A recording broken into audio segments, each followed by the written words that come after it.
میری جو محبت تھی وہ سرحدیں توڑ کے پاکستان تک آ گئی اور آج میں آپ کے سامنے موجود ہوں۔ پہلے میں بھی جرنلسٹ تھا، 16 سال میں نے جرنلزم کیا، اس کے بعد جرنلزم چھوڑا اور فلمیں اور ڈرامے لکھنا شروع کیے۔ اب یہ میرے دیکھنے والے اور سننے والوں کی محبت کہ میری فلمیں کامیاب ہوئیں، میرے ڈرامے پسند کیے گئے۔ جب فلم لکھی جا رہی ہوتی ہے تو یہ اندازہ کرنا بڑا مشکل ہوتا ہے کہ کون سا ڈائلاگ جو ہے وہ ہٹ ہو جائے گا اور کون سا نہیں ہوگا۔ مثال کے طور پر میں آپ کو ایک بہت چھوٹی سی بات بتاؤں، اس فلم میں شاہ رخ خان جو ہے وہ کاجول کے لیے سینوریتا کا لفظ استعمال کرتا ہے۔ تو جب میں نے وہ سینوریتا لکھا تو مجھ سے پروڈیوسر اور ڈائریکٹر دونوں نے پوچھا کہ آپ نے یہ سینوریتا کیوں لکھا ہے؟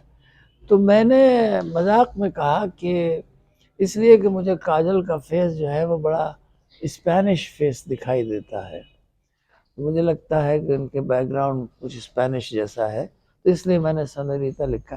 اب یہ اتفاق کی بات ہے کہ وہ فلم ہٹ ہوئی اور وہ سینوریتا بھی چل پڑا۔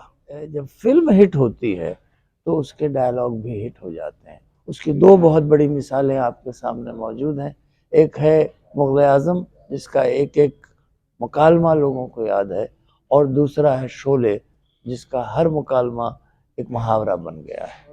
مجھے خوشی ہے کہ میں نے ایسے لوگوں کے ساتھ کام کیا اور ایسی فلموں میں کام کیا جنہوں نے اچھی فلمیں بنائیں جو کامیاب ہوئیں، جو آپ جیسے لوگوں نے پسند کی۔